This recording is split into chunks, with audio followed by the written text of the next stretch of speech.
Di tengah ambisi menjadi juara dunia, pelatih timnas Senegal justru mengatakan ada sesuatu yang lebih penting daripada kemenangan. Bahkan, jika harus bermain di final Piala Dunia sekalipun, ia mengaku timnya tetap akan menjalankan salat Jumat meski berisiko kalah. Pernyataan itulah yang kini mengguncang jagat sepak bola dan membuat nama Senegal menjadi sorotan dunia. Di tengah hiruk-pikuk Piala Dunia 2026 yang dipenuhi persaingan, strategi, dan tekanan untuk meraih kemenangan, timnas Senegal hadir membawa cerita yang berbeda. Bukan hanya soal gol, bukan hanya soal taktik, tetapi tentang prinsip yang mereka yakini tidak boleh ditinggalkan dalam keadaan apapun. Semua bermula ketika wilayah New Jersey, Amerika Serikat, yang menjadi salah satu lokasi aktivitas peserta Piala Dunia, dilanda cuaca ekstrem berupa badai angin.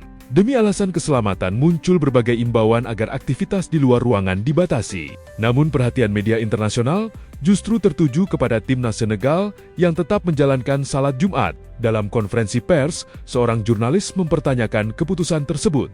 Jawaban sang pelatih, Pape Thiaw, langsung membuat suasana ruangan berubah. "Kalian takut pada angin, sementara kami takut kepada Tuhan yang menciptakan angin." Kalimat singkat itu segera menyebar ke berbagai media sosial dan menjadi bahan perbincangan di banyak negara. Tidak berhenti di situ, Pape Thiaw kembali menegaskan prinsip yang dipegang timnya. Ia mengatakan, jika Senegal suatu hari berhasil mencapai final Piala Dunia dan pertandingan berlangsung pada hari Jumat, mereka tetap akan menjalankan salat Jumat. Bahkan jika keputusan itu membuat mereka kehilangan kesempatan meraih kemenangan.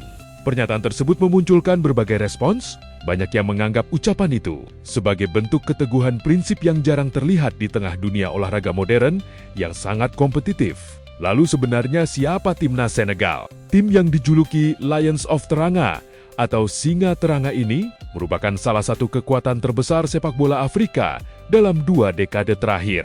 Nama Senegal mulai dikenal dunia ketika tampil mengejutkan pada Piala Dunia 2002. Saat itu mereka datang sebagai debutan, namun berhasil mengalahkan juara bertahan Prancis pada laga pembuka dan melaju hingga babak perempat final. Pencapaian tersebut menjadi salah satu kejutan terbesar dalam sejarah Piala Dunia.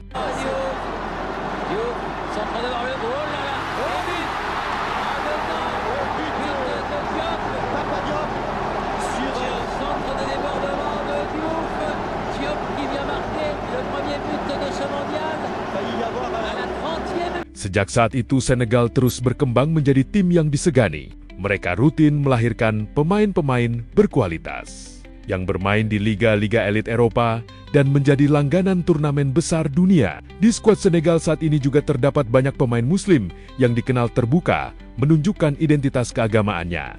Salah satu nama paling terkenal tentu adalah Sadio Mane. Meski dikenal sebagai bintang sepak bola dunia, Mane berkali-kali mendapat pujian karena kesederhanaan dan kedekatannya dengan nilai-nilai agama.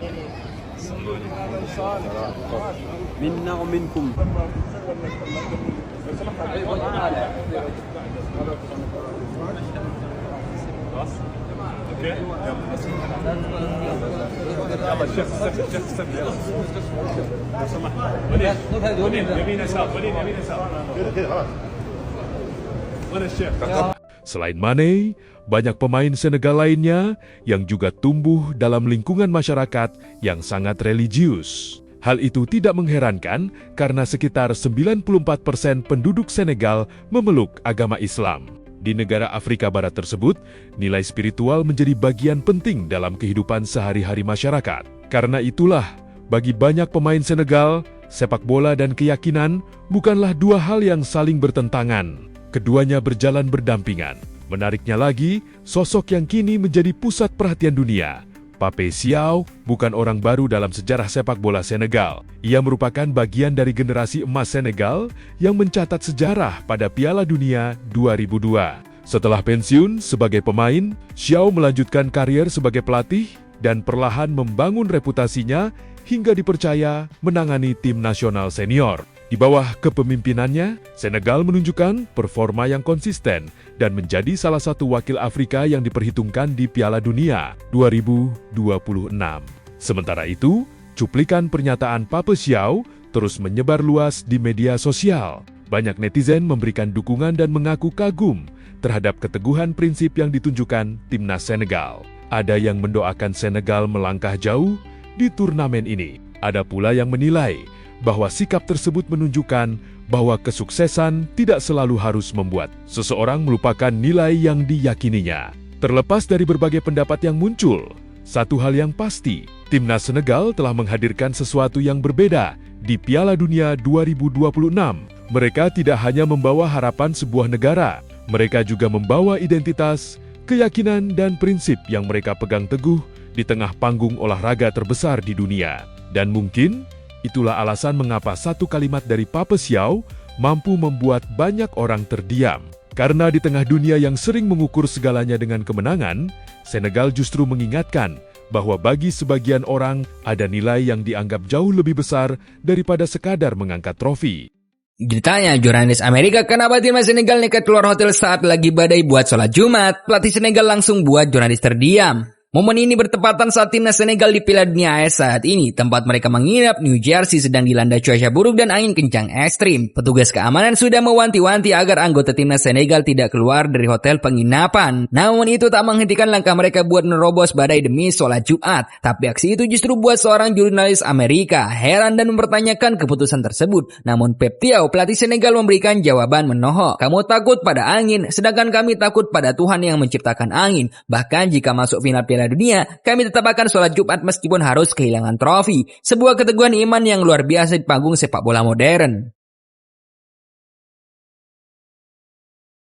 Mengapa Sadio Mane meninggalkan sepak bola Eropa, padahal secara usia dan skill, Mane masih sangat-sangat layak bermain di Eropa. Namun dia lebih memilih gaji besar dari klub Arab Al Nassr. Alasannya akan mengejutkan kamu. Mane mengatakan, aku tidak butuh 10 Ferrari, 20 jam tangan berlian, atau rumah mewah. Bagi saya selama kebutuhan dasar terpenuhi, itu sudah cukup, ucap Mane. Kita sering melihat pemain lain membeli mobil mewah, sedangkan Mane main di Arab Saudi agar gajinya yang besar itu bisa mengubah desa kampung halamannya menjadi lingkungan yang berkembang. Mane sudah membangun rumah sakit, sekolah, stadion, pom bensin, bahkan masjid. Ada lebih dari 2.000 keluarga di desanya dan dia berdonasi $100 per bulan untuk masing-masing keluarga tersebut. Mane juga berkata, aku tidak harus memamerkan mobil mewah, rumah mewah, atau bahkan jet pribadi. Aku lebih suka masyarakat di desaku menerima sedikit apa yang telah diberikan kehidupan kepadaku. Gimana guys, luar biasa sekali kan kepribadian Mane?